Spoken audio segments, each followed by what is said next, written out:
Inspect the machine. Make sure it is in good condition before using it.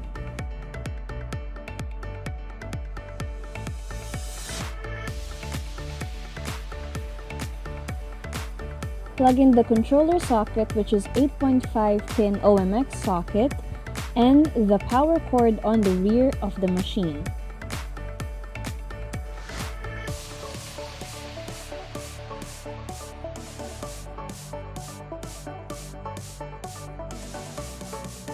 Use the provided bottle to fill up the machine.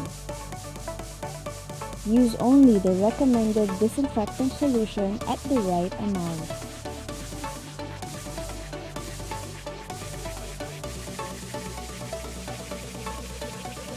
Plug it into the power source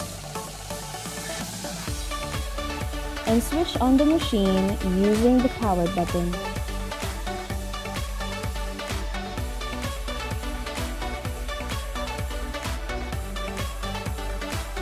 Wait for 3 to 5 minutes until the red lamp lights up in the controller. Take note, when the red light is off, it means the machine is not yet ready for use.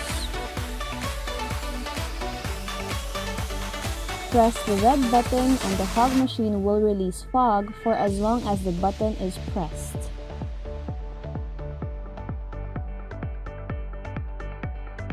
After using the machine, be sure to turn off the power switch and remove all the cords on the rear of the machine.